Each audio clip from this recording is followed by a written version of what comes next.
Hello, microphone check. Hello.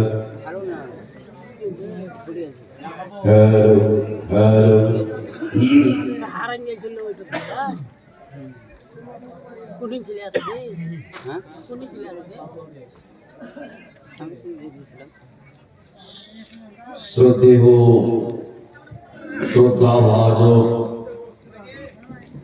সভাপতি মহাশয়, ইসলাম দরদি হিতাকাঙ্ক্ষিত চাচা ও বাবারা, স্টেজে উপবিষ্ট ওলামায়ে দ্বীন,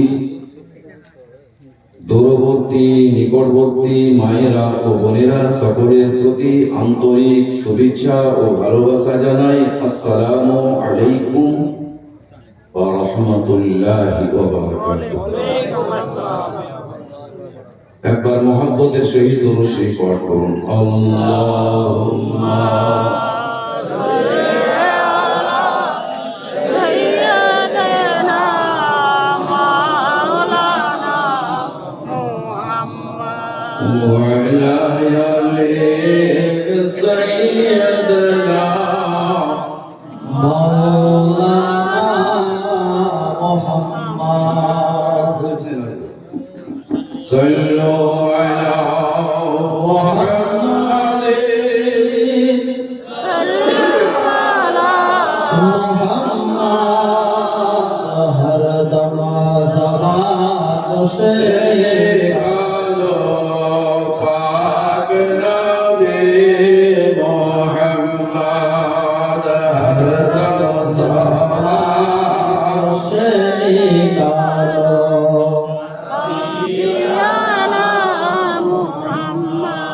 الفاتحة नबी सल्लल्लाहु ताला अलैहि वसल्लम। अल्लाहुम्मा आमीन। या इलाही रहम फरमा मुस्तफा के वास्ते, या इलाही रहम फरमा मुस्तफा के वास्ते, या रसूल अल्लाह करम कीजिए खुदा के वास्ते, मुश्किलें हल कर शहे मुश्किल कुशा के वास्ते, करबलाए रद शहीदी कर वो बला के वास्ते, करीमा का सजा बंदा नवाजा बेनियाजा परवरदिगार ইলাহাল আলামিন। এই মতপুর গ্রামের সরজমিনে একটি মহতী সভার আয়োজন করা হয়েছে।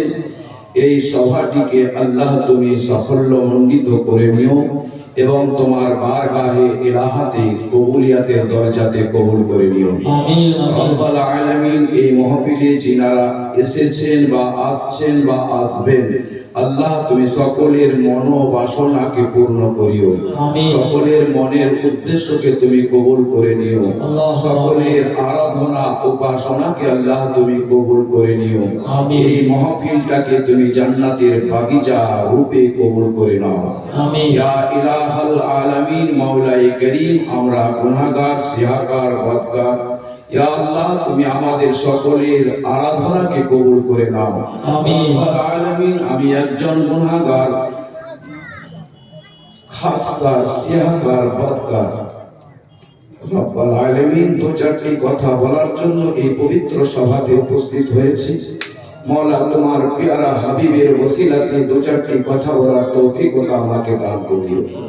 ইন্নাল্লাহা ওয়া মালাইকাতাহু ইউসাল্লুনা আলান নবী ইয়া আইয়ুহাল্লাযীনা আমানু সাল্লু আলাইহি ওয়া সাল্লিমু Taslima.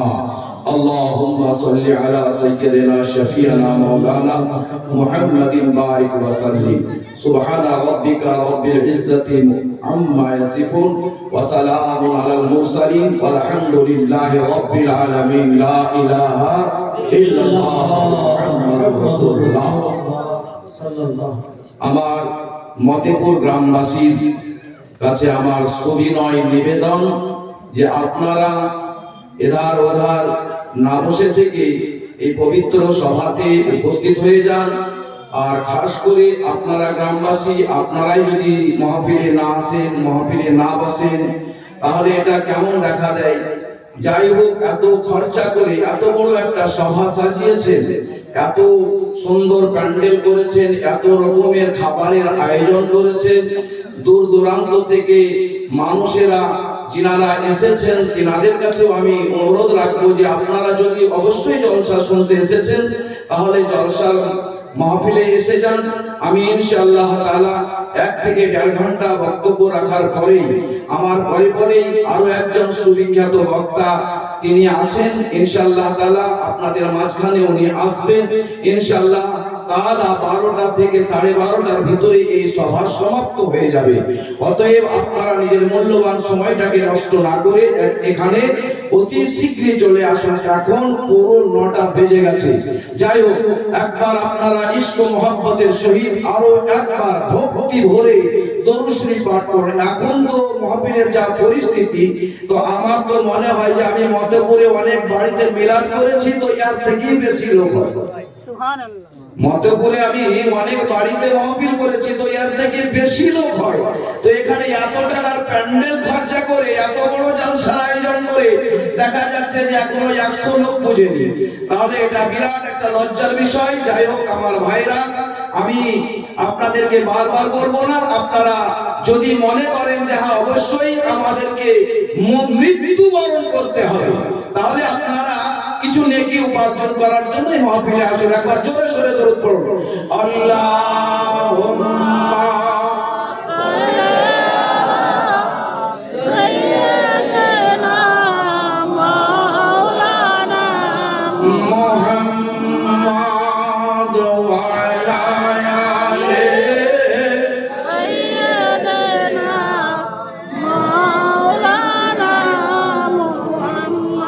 sallallahu ta'ala alayhi wa sallam. A'udhu billahi minash shaytanir rajim. Bismillahir rahmanir rahim. Alhamdulillah. Alhamdulillah nahmaduhu ونستعينه ونستغفره ونؤمن به ونتوكل عليه ونعوذ بالله من شرور أنفسنا ومن سيئات أعمالنا من يهده الله فلا مضل له ومن يضلله فلا هادي له ونشهد أن لا إله إلا الله وحده لا شريك له ونشهد أن سيدنا ومولانا محمدا عبده ورسوله صلى الله تعالى عليه وسلم. أعوذ بالله من الشيطان الرجيم. بسم الله الرحمن الرحيم. ولا تحسبن الذين قتلوا في سبيل الله أمواتا بل أحياء عند ربهم يرزقون. القرآن سورة آل عمران. صدق الله المولانا العظيم وصدق رسوله النبي الأمين المتين المبين الكريم ونحن على ذلك من الشاهدين والشاكرين والحمد لله رب العالمين. الله كافي قصدت الكافي. الله كافي قصدت الكافي وجدت الكافي لكل كافي ولله الحمد. الله كافي قصدت الكافي وجدت الكافي لكل كافي كفاني الكافي ولله الحمد. صدق الله المولانا العظيم وصدق رسوله النبي الأمين المتين المبين الكريم ونحن على ذلك من الشاهدين والشاكرين والحمد لله رب العالمين. أو كما قال الله تعالى في شان حبيبه الكريم إن الله وملائكته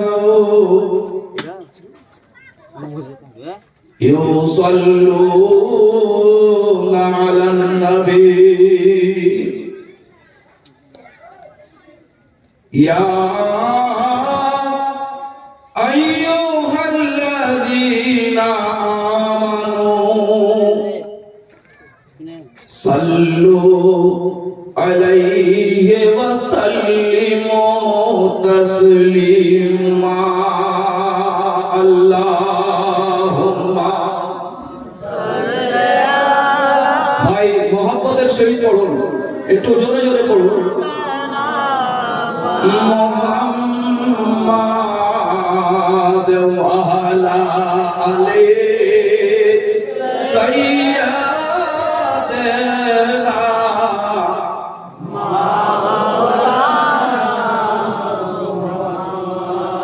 दरूदों का शम्मा दरूदों का शम्मा लबों पर सजाओ बोलो सुभान अल्लाह आरेकटू जोरे दरूदों का शम्मा लबों पर सजाओ अंधेरा मिटाने हुजूर आ रहे हैं अंधेरा मिटाने हुजूर आ रहे हैं अल्लाहुम्मा सल्ली अला सय्यिदना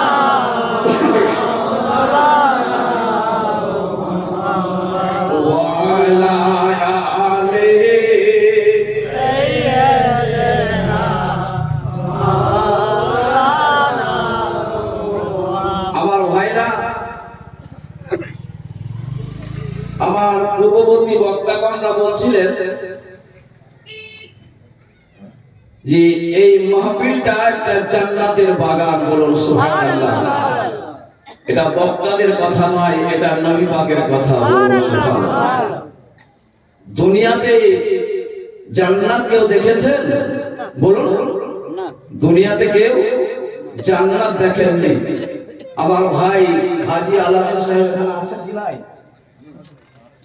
তো ওনাকে জিজ্ঞাসা করুন উনি কিন্তু জান্নাত দেখে এসেছেন বলুন সুবহানাল্লাহ মসজিদে নববী মানে নবী পাকের যেটা মসজিদ ওই মসজিদের মেম্বার আর নবী পাকের রওজা পাক এই জায়গাটার মিডিল জায়গাটাকে রিয়াজুল জান্নাত বলা হয় সুবহানাল্লাহ তাহলে দুনিয়াতে জান্নাত আছে বুঝতে পারছেন নবী পাক যেখানে আরাম করছেন সেটাই হলো জান্নাতের বাগান এটাও একটা জান্নাতের বাগান যেখানে নবীর আলোচনা করা হয় আর এই নবী কেমন নবী তিনি হলেন রাহমাতাল লিল আলামিন আমার বাবা জীবন বলছিলেন নবী পাকের মুজিজা সম্পর্কে যাই হোক তাই নবী বলছেন নবীর শানে একটা শের লেখা আছে গজল লেখা আছে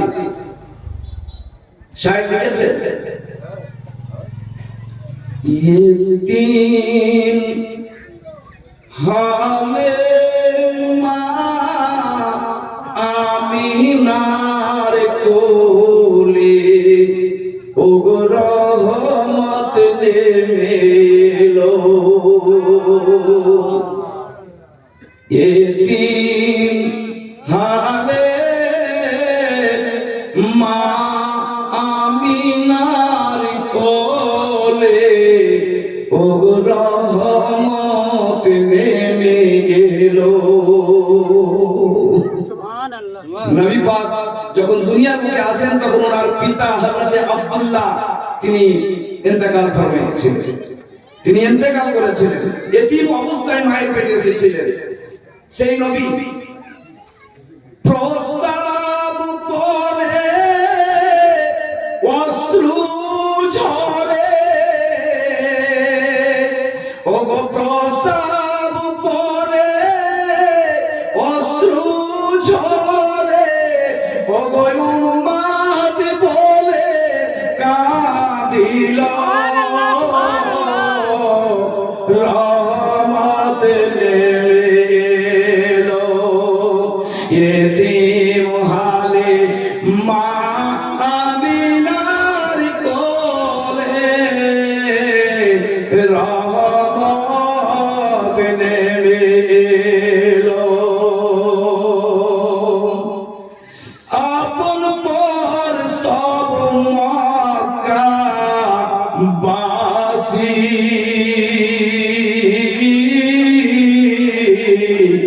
ব্যবহারে হলো খুশি, আপন পর সব মক্কা বাসী ব্যবহারে হলো খুশি, মুখে তাহার মুচকি হাসি, ওগো মুখে তাহার মুচকি হাসি, সবার পরাণ জুড়ালো, ওগো রহমত নেমে এলো এতিম হালে মা আমিনার কোলে, ওগো রহমত নেমে এলো। হালিমা বিবি খুশি মনে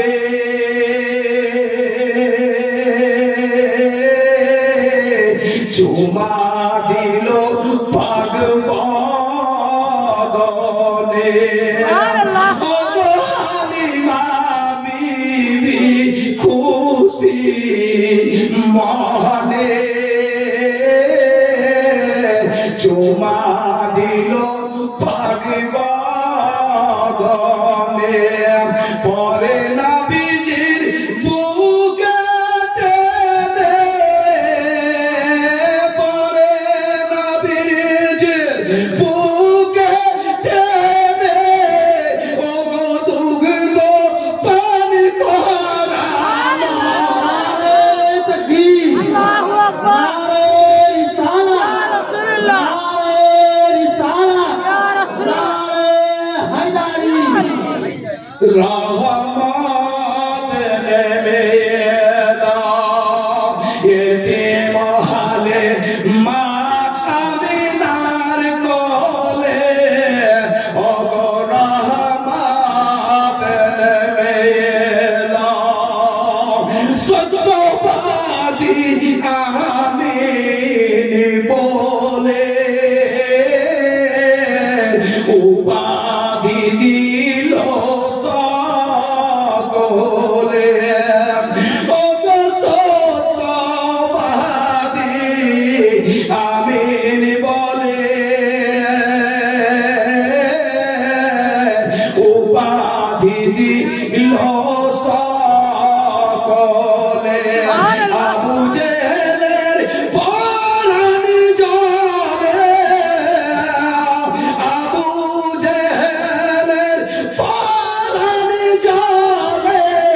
সেই মহান আল্লাহ পাক রব্বুল আলামিনের নিমিত্তে যিনি এক অদ্বিতীয় ওয়াহদাহু লা শারীকা অনাদি অনন্ত ওয়াসিম, তিনার প্যারা রাসূল মা আমিনার লাল মরুদ লাল বিশ্ব ব্রহ্মাণ্ডের হেলাল কুল কায়নাতের নেতা উদার চেতা বিশ্বরবি প্রেমের ছবি নূরের নবী আকাই নামদার মদিনার তাজদার মক্কার সরদার নাইবে পরওয়ারদিগার সাইয়্যিদুল মুরসালিন রাহমাতাল লিল আলামিন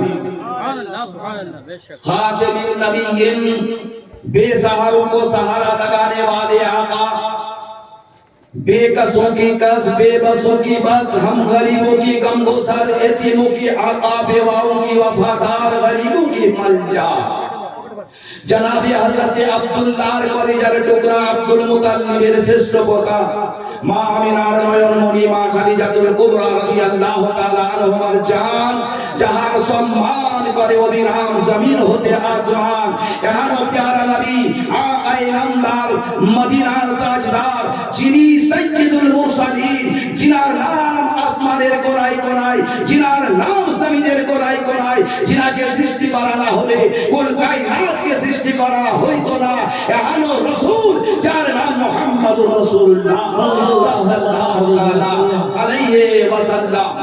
তিনার জন্য সরকার আলা হযরত বলছেন, মিট গয়ে মিটতা হ্যায় মিট জায়েঙ্গে আদা তেরা, জি মিট গয়ে মিটতা হ্যায় মিট জায়েঙ্গে আদা তেরে, না মিটা হ্যায় না মিটেगा कभी चर्चा तेरा, सुभान ना मिटा है ना मिटेगा कभी चर्चा तेरा। बेरादारे इस्लाम, আজকে আমি আপনাদের সম্মুখে সূরা আল ইমরান থেকে এক টুকরো আয়াতে কারিমা তিলাওয়াত করেছি। তার ভাব অর্থ হলো এইটাই যে আল্লাহর রাস্তায় যিনারা শহীদ বরণ হন, তিনাদেরকে মৃত্যু বলিও না, মরে গেছে বলিও না, গুমান করিও না, খেয়াল করিও না। ওয়ালা তাহসাবান্নাল্লাযীনা কুতিলু ফি সাবিলিল্লাহি আমওয়াতান বাল আহইয়া, অবশ্যই তিনারা জীবিত, বাল আহইয়া রাব্বিহিম ইরযাকুন, ইন্না রাব্বিহিম ইরযাকুন, তারা রবের কাছে রিজিক পান। বলুন সুবহানাল্লাহ, সুবহানাল্লাহ। এই স্টেজের মধ্যে অনেক ওলামায়ে দ্বীন উপস্থিত রয়েছেন, যোগ্য আলিম, আপনারা জ্ঞানীগুণী বক্তা বসে রয়েছেন। ভাই আমার যদি বলা ভাষার মাধ্যমে কোনো ভুল ত্রুটি হয়ে যায়, আপনারা অবশ্যই নিজে করে ক্ষমা করবেন।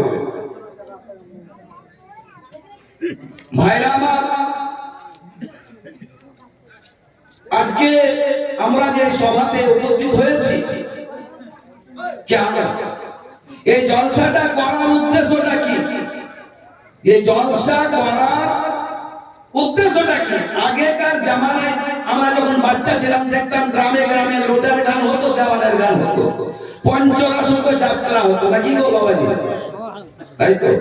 এখন কিন্তু প্রতিটি গ্রামে গ্রামে জলসা হচ্ছে। এখন প্রতিটি গ্রামে, আজকের মধ্যপুরে, কালকে শিবপুরে, তারপর দিন ভুল্লায়, তারপর দিন একডালায়, তারপর দিন আয়াতে, তারপর দিন ধরমপুরে, এরকম লাগাতার জলসা কিন্তু প্রতিটি জায়গাতে হচ্ছে। কিন্তু জলসা করাটা অবশ্যই খারাপ নয়, কিন্তু জলসা করার পরে যে ইনামটা পাওয়া উচিত সেটা কিন্তু আমরা পাচ্ছি না। কথা ঠিক, কথা ঠিক, সেটা কিন্তু আমরা পাচ্ছি না। ভাইরা আমার, আজকে ইসলাম সমাজটা এইরকম আছে নাই। আমাকে আমার বাবাজিরা বলছিলেন, বাবা টাইম নিয়ে বক্তব্য রাখতে হবে, তাড়াতাড়ি মাহফিল শেষ করে দিতে হবে 12টা থেকে 12:30টার ভিতরেই। আমি বললাম বাইরে আমার 10 মিনিট বলো, 10 মিনিট রেখে দেব, 15 মিনিট বলো, 15 মিনিট বক্তব্য রেখে দেব, তাতে আমার কোনো অসুবিধা নাই। কিন্তু লাখ টাকা খরচা করে এত বড় যদি একটা আয়োজন করা হয়, আর সেখানে যদি মানুষকে কিছু দেওয়া না যেতে পারা যায়, এইরকম জলসা করার কোনো মানে হয় না। সুবহানাল্লাহ। ভাইরা শুনে রাখো, শুনুন, আপনারা জানেন আমার দেখুন হাফিজ সাহেব বসে আছেন, নবাব আলী সাহেব আমার খুব যোগ্যতম ছাত্র, ইনি পাড়ার বড় হুজুরের কাছে থাকেন, আমি খেয়াল করিনি। আমার আসার আগে আমি ওনাকে একটা নাচ পড়াতাম, ইনশাআল্লাহ তাআলা পড়াবো, আপনারা শুনলে বহুত ভালো নাচ পড়ে। যাই হোক ভাইরা আমার, নবী পাক যখন মক্কা থেকে মদিনায় হিজরত করলেন, হিজরত করার পরে দ্বিতীয় হিজরিতে বদরের যুদ্ধ হয়েছিল। জানেন আপনারা, শুনেছেন? বদরের যুদ্ধ, যে যুদ্ধটা ভয়ঙ্কর যুদ্ধ, ইসলামের সবথেকে প্রথম যুদ্ধ হচ্ছে বদরের যুদ্ধ। তারপরে তৃতীয় হিজরিতে যে যুদ্ধটা হয়েছিল, সেই যুদ্ধটার নাম হলো জঙ্গে উহুদ। বলুন সুবহানাল্লাহ। জঙ্গে উহুদ পুরো বৃত্তান্ত কাহিনী বলার মতন টাইম নাই, যেহেতু 1.5 ঘন্টার ভিতরে আমাকে ওয়াজটাকে সামারতে হবে। তো কেবল আমি একটা মূল্যবান আপনাদের কথা শোনাবো। জঙ্গে উহুদের মধ্যে ৭৭ জন সাহাবী রাসূল তিনারা শহীদ হয়েছে। সুবহানাল্লাহ। কতজন বললাম? ৭৭ জন সহিহ বুখারীতে আছে। আর ওলামা আগেই জন্য বললাম, যেখানে যোগ্য যোগ্য আলিম বসে আছে। ভাইরা আমার, ৭৭ জন সাহাবী, আর সেই যুদ্ধে স্বয়ং নবী নিজেও অংশগ্রহণ করেছিলেন। সুবহানাল্লাহ। সেই যুদ্ধে নবী নিজেই অংশগ্রহণ করেছিলেন। আচ্ছা, আপনারা শুনেননি নবী পাকের দন্ত শহীদ হয়েছিল? জি, শুনেছেন না? কিন্তু ওয়াকিয়াটা জানেন না, খালি শুনেই থাকেন। কেউ বলেছে পাথর মেরে, কেউ বলেছে তরবারি মারে। কিন্তু সহি দলিল হচ্ছে এটাই যে ওনার চেহারার মধ্যে, ওনার মুখমণ্ডলের মধ্যে তরবারি মারা হয়েছিল, ছুরি মারা হয়েছিল, আর এমন নাখালো, এমন ধারালো ছুরি মারা হয়েছিল যে ছুরির নখ পর্যন্ত নবী পাকের দন্ত মুবারক বসে গেছে। ভাইরা আমার, আজকের এই মাহফিলে আমি একটা গল্প শোনাবো না, যেটা একটা হাদিস এবং কোরআনের মাধ্যমে যেটা লিপিবদ্ধ, সেইটা আপনাদেরকে আমি জানাবো, তাতে আপনাদেরকে ভালো লাগুক চাহে না লাগুক।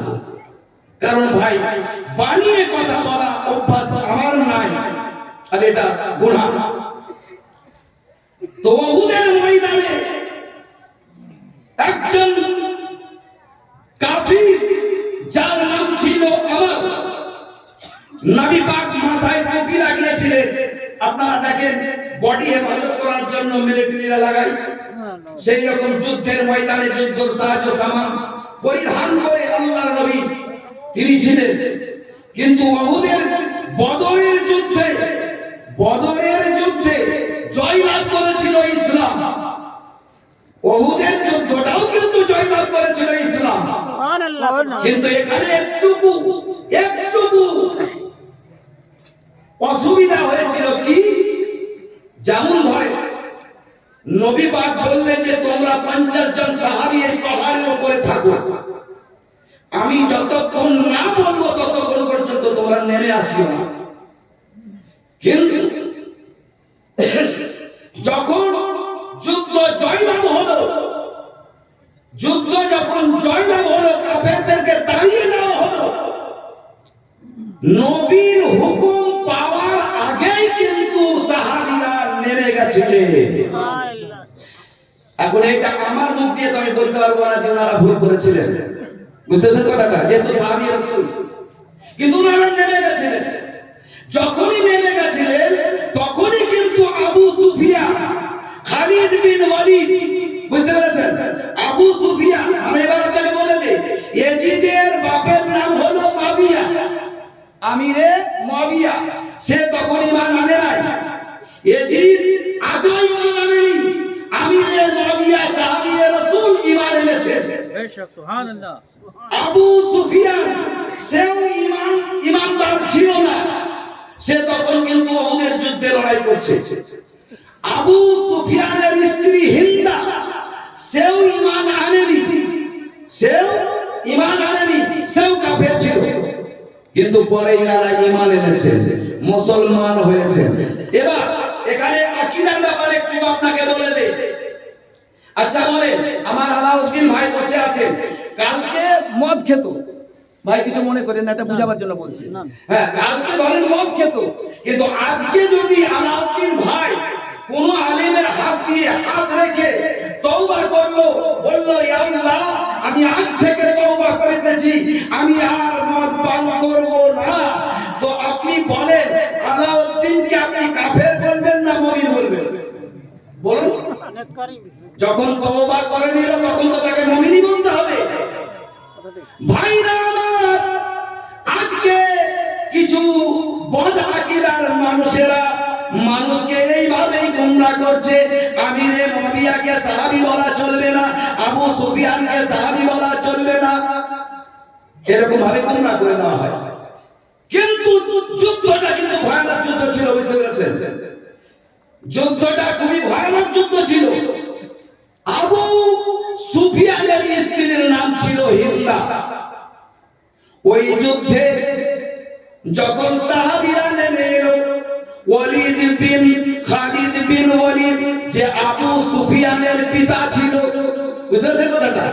আবু সুফিয়ানের পিতা 200 জন কাফেরকে নিয়ে, মক্কাবাসীকে নিয়ে, তারা কিন্তু আবার পালিয়ে যাওয়ার পরেও কিন্তু আবার দেখলো যখন সাহাবীরা নেমে গেছে তখন তারা কিন্তু ঘেরাও করে দিয়েছিল।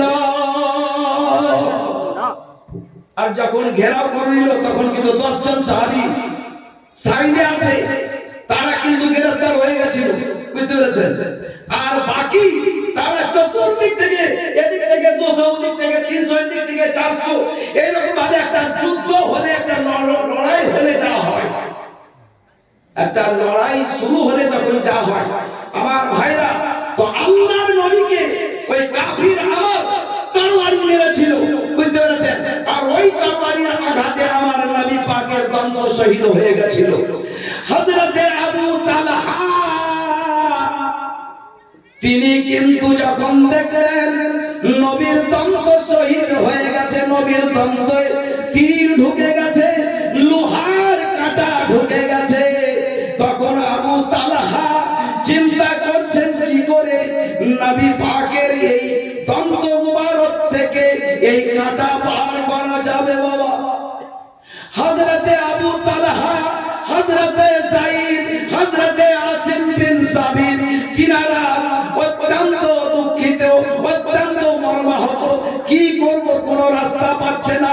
হযরতে আবু বকর সিদ্দিক, মাওলা আলী মুশকিল কুশা, হায়দারে কাররার, হযরতে উমর ফারুক আযম রাদিয়াল্লাহু তাআলা, হযরতে উসমান গনি রাদিয়াল্লাহু তাআলা, তিনারা পাহাড়ের অন্য সাইডে কিন্তু লুকিয়ে রয়েছে।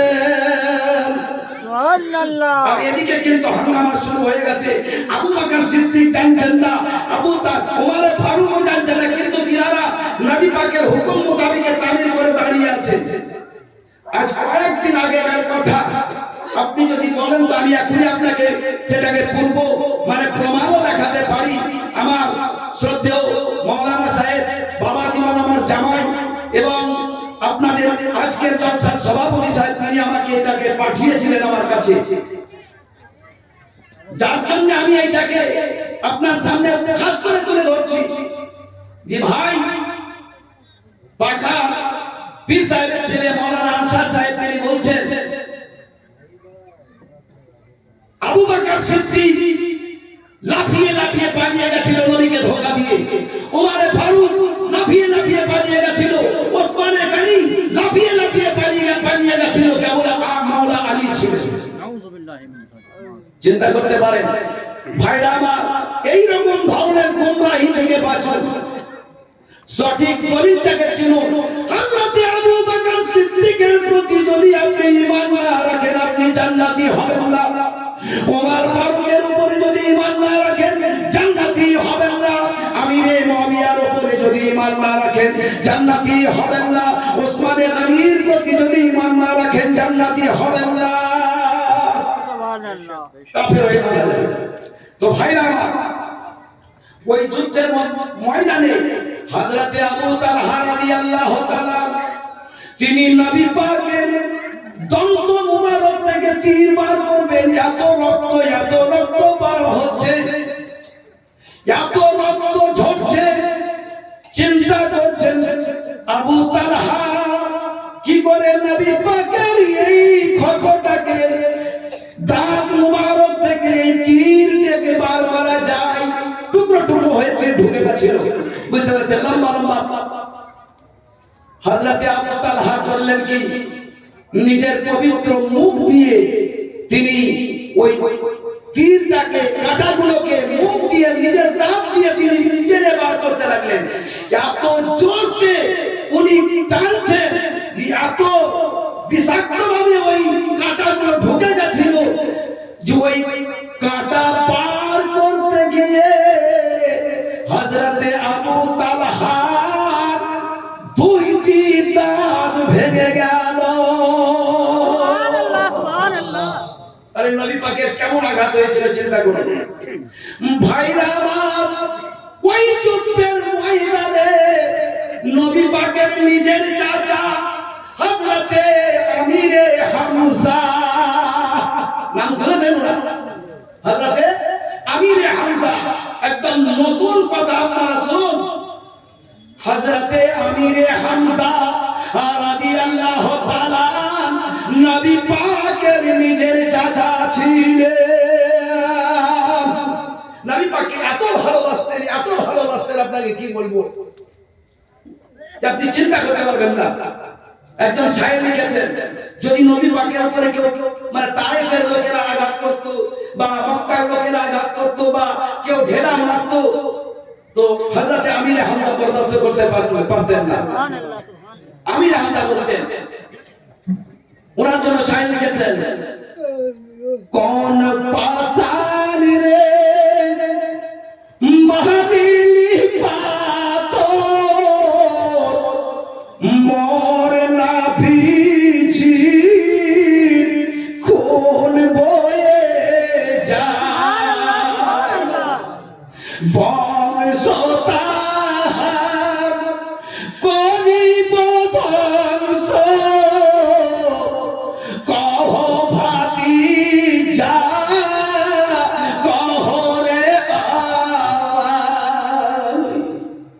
ভাইরা, আমিরে হামজা রাদিয়াল্লাহু তাআলা তিনি নবী পাকের নিজের চাচা ছিলেন, সাগা চাচা। তো উনি ওই যুদ্ধের ময়দানে হিন্দার বাবা উতবাকে কতল করে দিয়েছিলেন। যুদ্ধের ময়দানে ওনার হাতে কতল হয়েছিল। মক্কার সরজমিনে সমস্ত কাফেরকে একত্রিত করার পরে হিন্দা এলান করে দিল,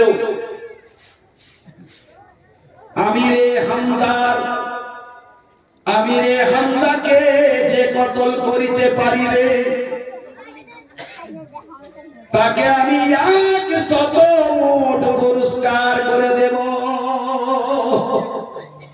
হিন্দা তিনি কিন্তু পরে ঈমান এনেছেন, কিন্তু ওই যুদ্ধের ময়দানে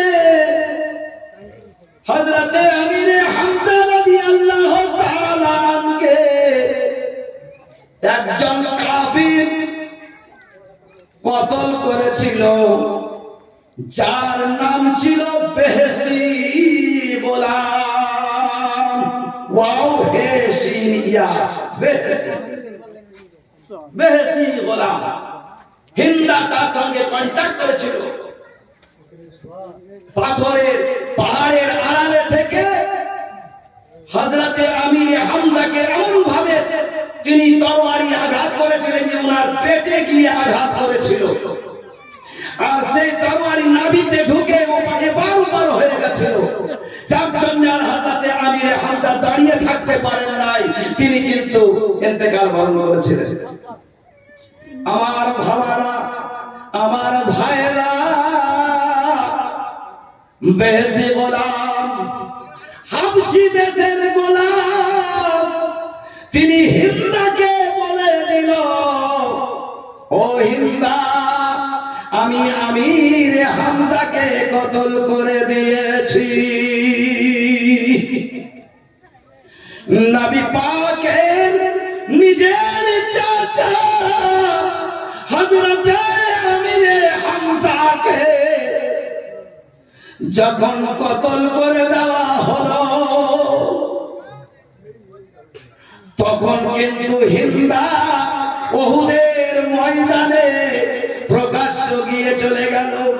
সর্বপ্রথম নবীর চাচা নিজের হাতে অস্ত্র ধারণ করে হিন্দা নবী পাকের চাচার কান মুবারককে কেটে নেয়। সর্বপ্রথম নবী পাকের চাচার কানকে কাটে, তারপরে নাকটাকে কেটে নেয়, তারপরে হাতটাকে কেটে নেয়। একটা একটা করে সমস্ত অঙ্গকে কেটে দেয়। নবী পাকের চাচা আমিরে হামজা নিজের ভাতিজার উপরে ঈমান এনে ইসলামকে বাঁচাতে গিয়েছিলেন উহুদের ময়দানে। হিন্দা একটা একটা করে অঙ্গ কেটে নেওয়ার পরে বাবা তিনার সিনাটাকে যেমন আমরা গরুকে ছাড়িয়ে দেই, তেমনি বাবা তরবারি দিয়ে নবী পাকের চাচা আমিরে হামজার পুরো সিনাটাকে ফেলে দেয়। সুবহানাল্লাহ সুবহানাল্লাহ। পুরো সিনাটাকে ফেলে দিল। ফেলে দেওয়ার পরে হিন্দা কিন্তু নিজের হাত দিয়ে হযরতে আমিরে হামজার কলেজাটাকে পার করে চিবিয়ে চিবিয়ে খেয়েছিল। হিন্দা বিবি হিন্দা নিজের হাতে কলেজাটাকে পার করে চিবিয়ে খেয়েছে। ভাইরা আমার, এই কথা যখন হযরতে আমিরে হামজার নিজের বোন হযরতে সাফিয়া শুনে নিলেন, তিনি আর বরদাস্ত করতে পারেন নাই। মদিনা থেকে ছুটে চলে এসেছিলেন। আমার নবী বলছেন, ও সাহাবা শোনো শোনো, ওগো আবু বকর শোনো, ওগো ওমর শোনো, ওগো আলী শোনো, ওগো তালহা শোনো, আমার ফুফু জানকে উহুদের ময়দানে আসতে দিও না। সুবহানাল্লাহ সুবহানাল্লাহ। বলে আমার ফুফি জানকে উহুদের ময়দানে আসতে দিও না। বলে আমার ফুফি জান আমার চাচাকে অত্যন্ত ভালোবাসতে, যদি আমার চাচার এই দুরবস্থা দেখে, আমার ফুফি জান বরদাস্ত করতে পারবে না। ভাইরা আমার, হযরতে আমিরে হামজা রাদিয়াল্লাহু তাআলা কলেজাকে যে নারী চিবাতে পারে, নবী পাক কি করে বরদাস্ত করছেন চিন্তা করে দেখো। ঈমান আনার পরেও বলেছিলেন, ওই হিন্দা ওই বেঈমান গোলাম তাকেও বলেছিলেন ঈমান আনার পরে যে তোমরা আমার সামনে আসিও না। বলে আমার সামনে আসিও না। বলে কেন? বলে তোমরা যখন আমার সামনে এসে যাও, তখন আমার চাচার ওই দিনটা আমার সামনে চলে আসে। নারে তাকবীর, নারে রিসালাত, নারে রিসালাত। ইয়া রাসূলুল্লাহ। ভাইরা আমার, তার জন্য কবি লিখে দিয়েছে, যখন কারবালার ময়দানে 50 বছর পরে কারবালার ময়দান হয়। তার জন্য আমার হুজুর নকশবন্দি আজিমউদ্দিন উলাহি তিনি নিজের পাক জবানে বলেছিলেন, ওরে প্রাণের হোসেন রে, আজ কি খেলা খেলাইলি কারবালায়, প্রাণের হোসেন রে, আজ কি খেলা খেলাইলি কারবালায়, ওরে তোর লাগিত মাতা পিতা,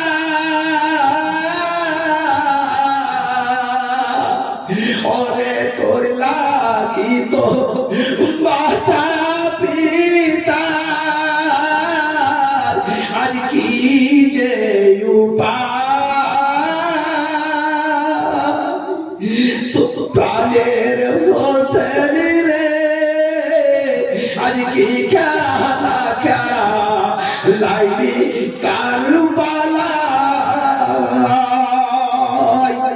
ভাইরা আমার,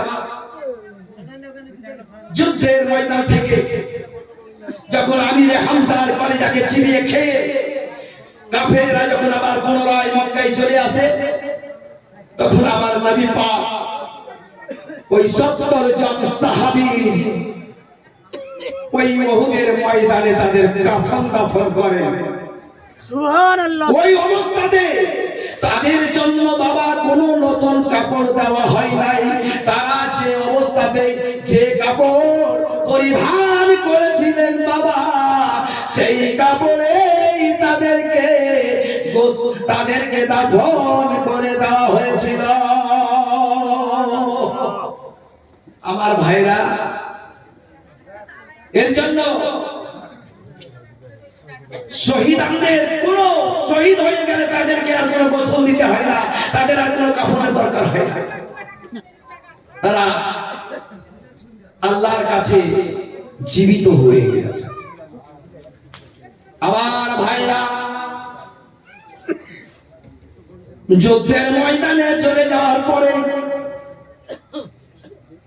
আল্লাহর নবী 10 জন সাহাবীকে পাঠিয়ে দিলেন, যাও যাও একবার দেখে এসো। মায়েরা, আপনারা কেউ চিন্তা করেন না, খুব শোনার মতন কথা আলোচনা হচ্ছে, একটু শুনুন বসে। তিরপলটা বিছান দিতে হতো। আমার ভাইয়েরা,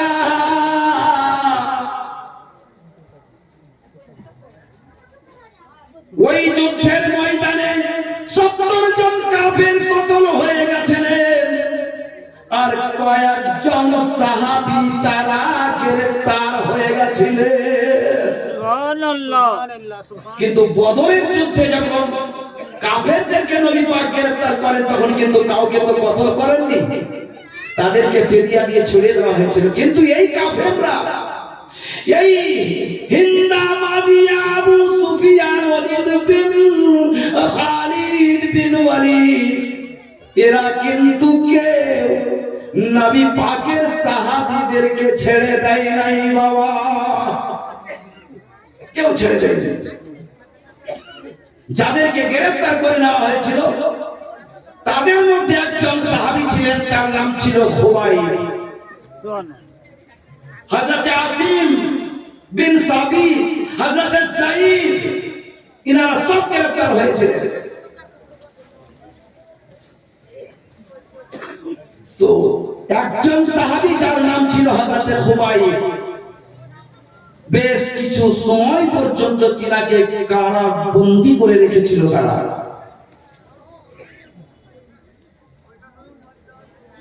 হযরত আসিম বিন সাবিত রাদিয়াল্লাহু তাআলা, হযরত খুবাইব রাদিয়াল্লাহু তাআলা, তারা সবাই গ্রেফতার হয়ে গেলেন। গ্রেফতার হয়ে যাওয়ার পরে বাবা, হযরত আসিম বিন সাবিত দেখলেন পরিস্থিতি খারাপ, এরা আমাদেরকে কেউ চিন্তা রাখবে না।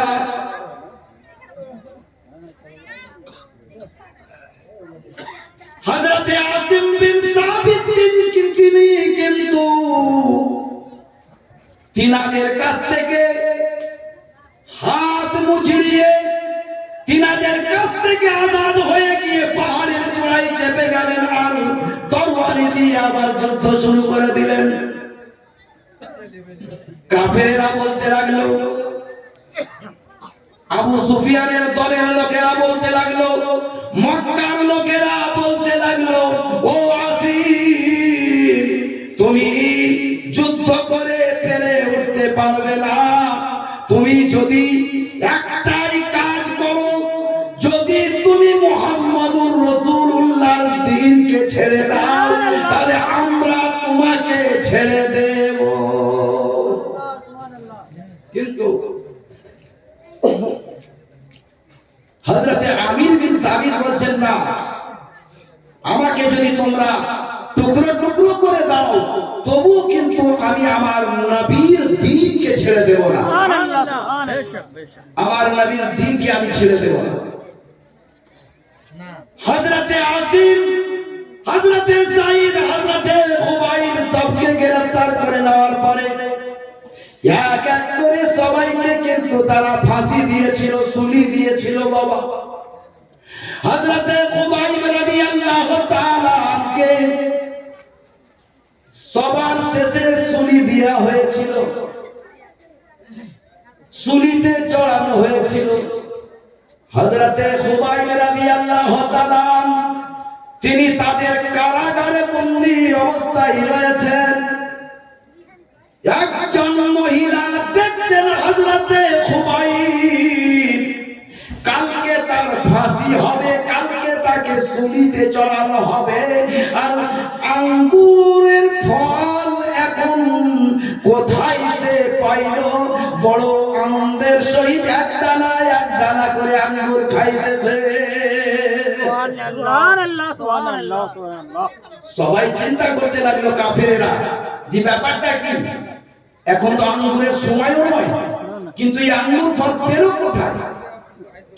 এমন অবস্থায় তারা দেখছে, আর একটা বাচ্চা শিশু সে কিন্তু হযরতে খুবাইবের কাছে চলে গেছে। তো হযরতে খুবাইব রাদিয়াল্লাহু তাআলা ওই বাচ্চাটাকে ধরেছেন, বাচ্চাটাকে ধরে আদর করে অত্যন্ত আদর করছে, অত্যন্ত আদর করছে। আর তার আগে হযরতে খুবাইব একটা আস্তুরা মানে একটা খুর চেয়েছিলেন, একটা ব্লেড চেয়েছিলেন। কেন? যে আমাকে তো কালকে এরা সুলি দেবে, ফাঁসি দেবে, তো কমসে কম আমি একটু পবিত্র হয়ে আল্লাহর দরবারে যেন প্রাণ দিতে পারি। তার জন্য হযরতে খুবাইব রাদিয়াল্লাহু তাআলা বাবা কাফেরদের কাছে একটা আরজি করেছিল, আমাকে একটা খুর এনে দাও, কারণ আমি নাপাক শরীরে আছি, পাক হতে হবে আমাকে। তাই কাফেররা কিন্তু তাকে আস্তুরা মানে খুর এনে দিয়েছিল, আর সেই খুরটা খুবাইব রাদিয়াল্লাহু তাআলার হাতেই ছিল। সেই অবস্থায় সেই মহিলা দেখছেন, কাফেরেরা দেখছেন যে ব্যাপারটা কি, আঙ্গুর খাচ্ছে, তার হাতে খুর আছে, আমার ছেলেটাকে মেরে না দেয়। তখন অন্যান্য কাফেরদেরকে বলছে, তাড়াতাড়ি নিয়ে এসো, আমার ছেলেটাকে মেরে দিতে পারে, তো কাইদি। হযরতে খুবাইব বলছেন, ওগো মক্কার মানুষেরা, তোমরা চিন্তা করো না, চিন্তা করো না, আমি এই বাচ্চাকে কখনোই কতল করিব না। আমি যে মুহাম্মাদের গোলাম, আমি যে ইসলাম ধর্ম অবলম্বী, আমি যে নবীর সাহাবী, যারা ইসলামের দায়রাতে থাকে, তারা কখনো নাজায়েজ কতল কাউকে করে না, কখনোই তারা করে না। বাবা তোমরা ঘাবড়ায় না আমার ভাইরা। হযরতে খুবাইব রাদিয়াল্লাহু তাআলা যখন এই কথা বললেন, কাফেরদের ওই মহিলা বলছেন, সুবহানাল্লাহ, এই রকম কথা আমি কোন কয়েদিকে বলতে শুনি নাই। মেয়েটা নিজে গিয়ে নিজের বাচ্চাটাকে নিয়ে চলে আসে। তারপরে দিন এবার হযরতে খুবাইবকে জিজ্ঞাসা করা হচ্ছে, খুবাইব তোমার কি কোনো ইচ্ছা আছে? মানে ফাঁসি দেওয়ার আগে তো জিজ্ঞাসা করা হয় যে আপনার শেষ ইচ্ছাটা কি, জিজ্ঞাসা করা হয় কি হয় না? শেষ ইচ্ছাটা জিজ্ঞাসা করা হচ্ছে। তো হযরতে খুবাইবকে জিজ্ঞাসা করা হলো, খুবাইব তোমার কি কিছু শেষ ইচ্ছা আছে? হযরতে খুবাইব রাদিয়াল্লাহু তাআলা আন বলছেন,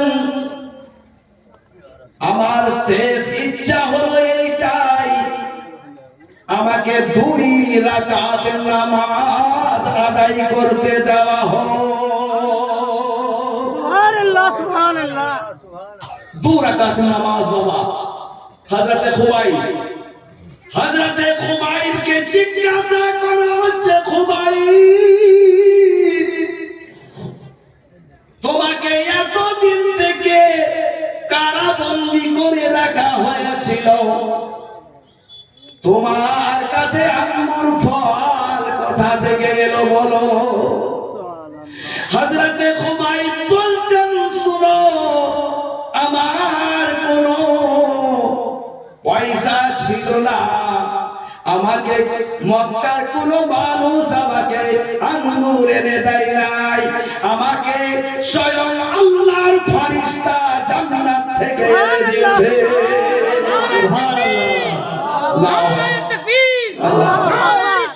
ইয়া রাসূলুল্লাহ, ইয়া রাসূলুল্লাহ, সাহাবায়ে কিরাম জিন্দাবাদ, সাহাবায়ে কিরাম জিন্দাবাদ, মুস্তাফা জিন্দাবাদ। বলে হুজুর, আপনাদের কাছে আমি সত্য কথাই বলছি, আমাকে কেউ একটা ফল এনে দেয় নাই। বলে খুবাইব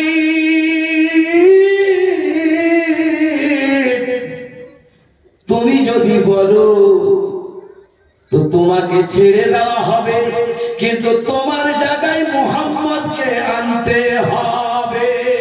সুবহানাল্লাহ। হযরতে খুবাইব বলেন, আমার নবীর শরীর থেকে যদি একটা বাল মুবারক খসে যায়, আমি খুবাইব বরদাস্ত করতে পারবো না। আমি এটা বরদাস্ত করতে পারবো না। আমি খুবাইব এটা বরদাস্ত করতে কোনোদিন পারবো না যে আমার নবী কষ্ট পায়। আমি নবীর জন্য জীবন দিতে রাজি রয়েছি। আমি আমার নবীর জন্য জীবন দেব। আমার ভাইরা, হযরতে খুবাইবকে অনেক রকম ভাবে বোঝানো হলো, কিন্তু খুবাইবের ঈমান কমজোর করতে পারলো না। খুবাইব বলছেন, ওগো আমার নবী কেমন আছেন এই খবরটা একটু যদি আমাকে দিয়ে দিতে আমার মনটা বড় খুশি হতো। সুবহানাল্লাহ।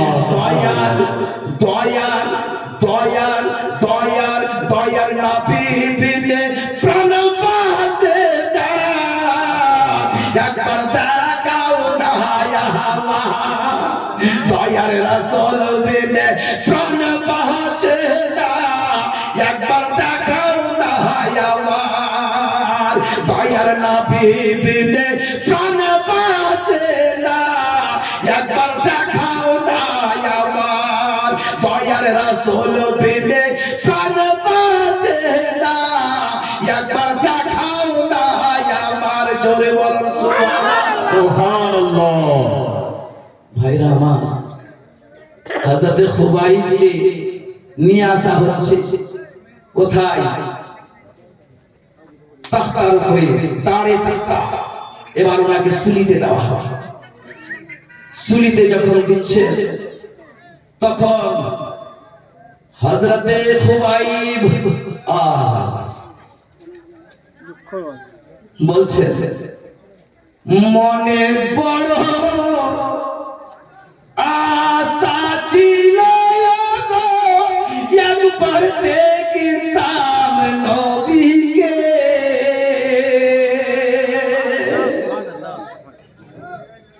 মনে বড় আশা ছিল আমার যাব মাদিনা। কেমন আশিক দেখো, ও গো সালাম আমি করতাম গিয়া আমার নবীজির দরগাহ যাব মাদিনা। ভাইরা আমার, খুবাইবকে বলছেন খুবাইব তুমি কিছু চাও, শেষবারের মতো আরেকবার বলো। হযরতে খুবাইব বলছেন শোনো ওগো মক্কার কাফেরেরা, 2 রাকাত নামাজ আদায় করতে দাও, আর যখন আমাকে সুলিতে চড়াবে তখন আমার মুখটা যেন মদিনার দিকে থাকে। সুবহানাল্লাহ, সুবহানাল্লাহ। সঙ্গে সঙ্গে আমার আল্লাহ তাআলা আয়াত নাযিল করে দিলেন, ফাআইনামা তুআল্লু ফাসাম্মা ওয়াজহুল্লাহ। তুমি যেদিকেই তাকাও না কেন তোমার দিকে তোমার আল্লাহর রহমত রয়েছে। হযরতে খুবাইব শেষ আরজিটা করলেন, বললেন যে আমার তো এখানে কেউ নাই, আমার তো কেউ নাই এই মক্কাতে। তো হে আল্লাহ, হে পরওয়ারদিগার, হে রব্বুল আলামিন, হে আমার মালিক ও মুখতার, এই গুনাহগার, এই গুনাহগার কয়েদির সালামটা আমার নবীর দরবারে পৌঁছে দাও। কাকে বলছেন? মহান আল্লাহকে বলছেন। জোরে বলুন ভাইরা আমার, আরেকটু জোরে বলুন সুবহানাল্লাহ। বলছে আল্লাহ আমার সালামটা নবীর দরবারে পৌঁছে দাও। আল্লাহকে বলছেন। আমার আল্লাহ বলেন জিবরিলকে,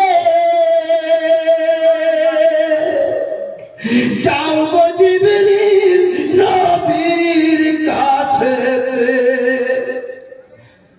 খুবাইব সুলিতে নিজের জীবন ফানা করিতেছে।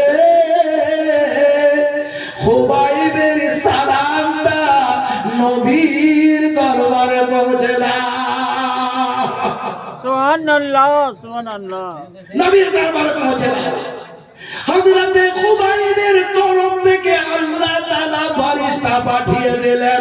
যখন ফেরেশতা পাঠিয়ে দিলেন, জিবরিল গিয়ে নবীকে বলেন, ওগো আল্লাহর নবী, আপনার খুবাইব শহীদ বরণ করেছে। আপনার খুবাইব শহীদ বরণ করেছে। যখনই নবী পাককে এই কথাটা বললেন, নবী পাক ঝরঝর করে কাঁদতে লাগলেন। নবী পাকের চোখ দিয়ে পানি ঝরতে লাগলো। কেন ঝরবে না?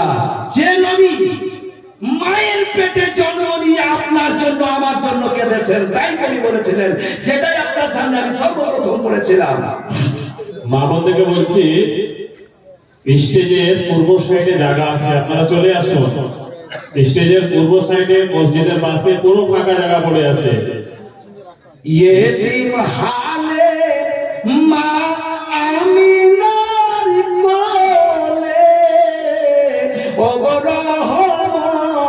নেমে এলো প্রস্তাব পালে অস্ত্র ঝরে অগয় উম্মাদি বলে কাঁদিল। যে নবী মায়ের পেট থেকে জন্ম নেওয়ার পরে ইয়া রাব্বি হাবলি উম্মতি, ইয়া রাব্বি হাবলি উম্মতি, ইয়া রাব্বি হাবলি উম্মতি করেন, সেই নবী আমার হযরতে খুবাইবের জন্য কান্না করতে লাগলেন। নবী বুঝতে পারলেন, তখন আমার নবী বলছেন যে আচ্ছা এমন কোন সাহাবী আছো মদিনার বুকে বলো। চলে আসুন, রাস্তার পিছে পিছে যে রাস্তা আছে, স্টেজের পিছন দিকে রাস্তা আছে, আপনারা চলে আসুন। এমন কোন সাহাবী আছো বলো যে খুবাইবের লাশটাকে সুলি থেকে পার করে নিয়ে আসবে। ভাইরা আমার,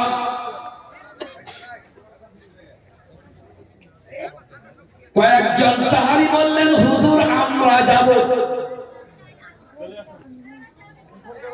আমরা গিয়ে হযরতে খুবাইবের লাশকে আমরা সুলি থেকে বার করে নিয়ে আসব। ভাইরা, যে আবু সুফিয়ান, যে হিন্দা, যারা আজকে ঈমান এনেছে কিন্তু তারা কিভাবে নির্যাতন করেছে দেখুন। মসজিদের পাশে জায়গা আছে, চলে যান। মদিনা থেকে যখন সাহাবারা গেলেন ওনার লাশটাকে আনার জন্য, তখন বাবা আল্লাহ যারা কমিটি আছে মাদক একটু নিয়ে আসুন, রাস্তা চিনতে পারছেন না আপনারা, একটু হেল্প করুন আমাদেরকে। সাইয়্যিদানা মাওলানা মুহাম্মদ ওয়ালা আলে সাইয়্যিদানা মাওলানা মুহাম্মদ সাল্লাল্লাহু আলা মুহাম্মাদিন সাল্লাল্লাহু আলা মুহাম্মদ হরদম ज़बान से निकालो बात नबी मुहम्मद हरदम ज़बान से निकालो शफीअना मुहम्मद सल्लल्लाहु अलैहि वसल्लम। মায়েরা বোনেরা যদি এইভাবে ডিস্টার্ব না করেন তো একটু ভালো হয়, কারণ দেখেন এইভাবেই ওয়াজের যে একটা সেটা কিন্তু বেকার হয়ে যায়। তো যাই হোক, আমি আর 5-10 মিনিট আপনাদের কাছে আছি, আমার টাইম কাছাকাছি হয়ে যাচ্ছে, আমি বক্তব্য সমাপ্তির দিকে যাচ্ছি। ভাইরা আমার, যেহেতু টাইম মোতাবিকে আমি ওয়াজ করতে চাইছি, ভাইরা আমার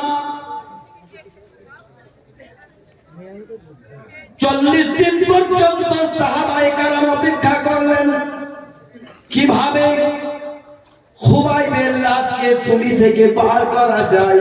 তারা মৌকা পাচ্ছে না।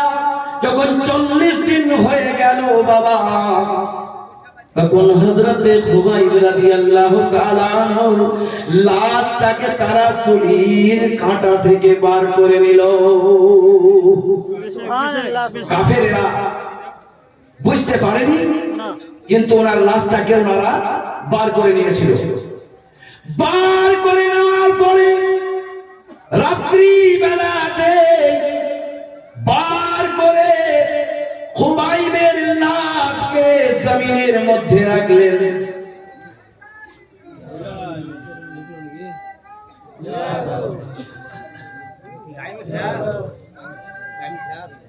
আল্লাহু আকবার। ইয়া রাসূলুল্লাহ, ইয়া রাসূলুল্লাহ, আপনারা আগে চলেন, আগে চলুন, আপনারা পূর্ব দিকে একটু ঘেঁষিয়ে চলুন। সদা ভাই দেখে বলছে আপনারা পূর্ব সাইডে একটু ঘেঁষিয়ে চলুন, অনেক জায়গা ফাঁকা আছে। নারে তাকবীর, নারে তাকবীর। উলামায়ে আহলে সুন্নাহ হযরত মাওলানা মুফতি নিয়াজ আহমদ কাদরি कादरी साहब, हजरत अल्लामा मौलाना मुफ्ती नियाज अहमद कादरी साहब, नारे तकबीर।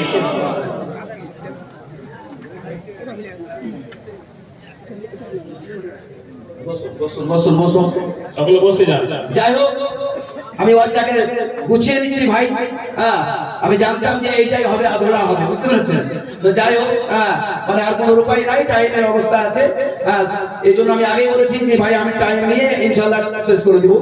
হ্যাঁ, তো যাই হোক, যেটা আপনাকে বলছিলাম যে হযরত খুবাইব রাদিয়াল্লাহু তাআলা আনকে যখন সূরি থেকে বার করা হলো, জমিনের মধ্যে রাখা হলো, আমার ভাইরা, জমিন উনাকে গিলে নিল, বাইউল আব কহা যায়, এই জন্য ওনাকে বাইউল আব বলা হয়। হযরত খুবাইবের রাতকে স্বয়ং খোদা ইবাদত করে নিয়েছিলেন। সুবহানাল্লাহ, সুবহানাল্লাহ। স্বয়ং খোদা ইবাদত করেছিলেন। আমার ভাইরা, আমার বাবারা, আমার মায়েরা, বোনেরা, আমি বলতে চাইছি এইটাই যে ইসলামটা এইরকম প্রচার হয়নি, দিনটা এমনি কায়েম হয়ে যায়নি। দিন কায়েম করার জন্য আল্লাহর নবীকে অত্যাধিক পরিশ্রম করতে হয়েছে। ভাইরা আমার, যাই হোক, একবার দরুদ পড়ুন, আমি দু করি একটা গজল উর্দু আপনাদেরকে পড়ে আপনাদের কাছ থেকে বিদায় নেব। আল্লাহুম্মা সাল্লি আলা সাইয়্যিদিনা মাওলানা মুহাম্মদ ওয়া আলা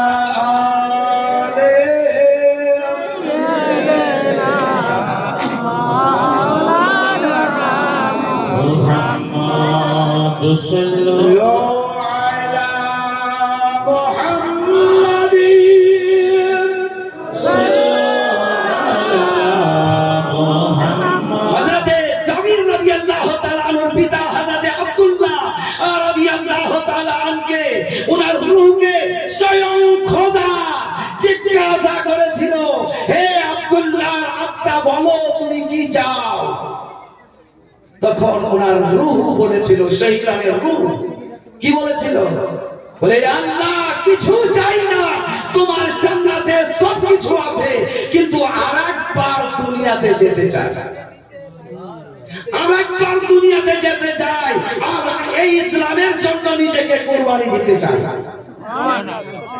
তখন আল্লাহ বলেছিল যে এটা আর হবে না, এটা আর হবে না। আর তার পরিপ্রেক্ষিতে এই আয়াতে কারিমা নাযিল হয়ে গেল, ওয়ালা তাহসাবান্নাল্লাযীনা কুতিলু ফি সাবিলিল্লাহি আমওয়াত বাল আহইয়াউ ইনদা রাব্বিহিম ইরযাকুন। যারা আল্লাহর রাস্তাতে কতল হয়ে যায় তাদেরকে মুর্দা বলিও না, তাদেরকে মুর্দা বলিও না। ভাইরা আমার, তাই আপনারা এখানে বড় শান্ত ভাবে আর একদম চাতক পাখির ন্যায় আমার মুখের প্রাণে তাকিয়ে আমার এই 1 ঘন্টা বক্তব্য আপনারা শুনলেন, তার জন্য আপনাদের কাছে আমি লাখো কৃতজ্ঞতা এবং শুকরিয়া জানাই। একবার একটুকু দুকলি নাত আপনাদের সামনে আমি পড়ে আমি আমার বক্তব্য সমাপ্ত করে আমার ভাই মুফতি মোহাম্মদ নিয়াজ সাহেবকে দিয়ে দিব। আপনাদের গ্রামে, আমাদের গ্রামে একজন অপরিচিত বক্তা, আমার বন্ধু লোক, এবং আমরা একই সাথে অনেক জলসা করেছি ইনশাআল্লাহ তাআলা। হ্যাঁ, খুব ভালো বলেন, ভালো শুনবেন। আমি ইচ্ছাকৃত ভাবেও কিন্তু ছাড়ছি, কেন যে যেহেতু আমি তো গ্রামে, হ্যাঁ, যার জন্য ধরেন একজন মেহমানের সম্মান দেওয়াটা এটা অপরিহার্য। আমার বড় ভাই বা আমরা সমবয়সী, ইনশাআল্লাহ তাআলা ওনার বক্তব্য আপনারা শুনবেন। তাই এক করি নাত আপনার সামনে আমি পেশ করি, শুনুন। কবি বলছেন, যদি আপনারা এটা বুঝতে পারেন তাহলে ঈমান তাজা হয়ে যাবে। বলুন সুবহানাল্লাহ। हमने आँखों से देखा नहीं है मगर उनकी तस्वीर सीने में मौजूद है। বুঝতে পেরেছেন? हमने आँखों से देखा नहीं है मगर उनकी तस्वीर सीने আমরা তো নবীকে কেউ দেখিনি, কিন্তু নবী সুবহানাল্লাহ आहा जिसने लाके कलामे इलाही दिया, बोलो সুবহানাল্লাহ। ये कलामे इलाही কে দিয়েছে? সুবহানাল্লাহ कलामे इलाही কে দিয়েছেন? নবী পাক দিয়েছেন। নবী দিয়েছে নবী। जिसने लाके कलामे इलाही दिया ओ मोहम्मद मदीने में मौजूद है। हमने आंखों से देखा नहीं है मगर उनकी तस्वीर सीने में मौजूद है। বিশ্বাস বুঝতে পারছেন ভাইরা? কই বলছেন শুনুন। फूल खिलते हैं पढ़ पढ़ के सल्ले अला, फूल खिलते हैं पढ़ पढ़ के सल्ले अला, झूम कर ये कह रही है बादे सबा, झूम कर ये कह रही है बादे सबा। ऐसी खुशबू चमन के गुलों में कहा, ऐसा खुशबू चमन के गुलों में कहा, जो नबी के पसीने में मौजूद है। हमने आंखों से देखा नहीं है मगर, हमने आंखों से देखा नहीं है मगर, उनकी तस्वीर सीने में मौजूद है। বিশ্বাস বিশ্বাস তারপরে কবি কি বলছে দেখো।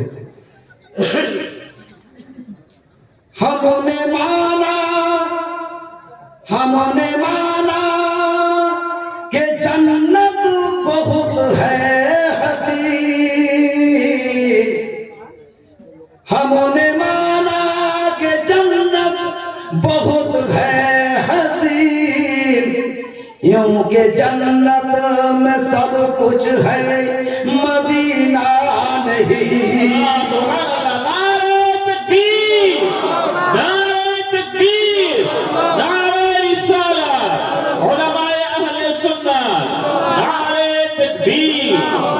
জান্নাতের মধ্যে সব কিছু আছে কিন্তু মদিনা নাই।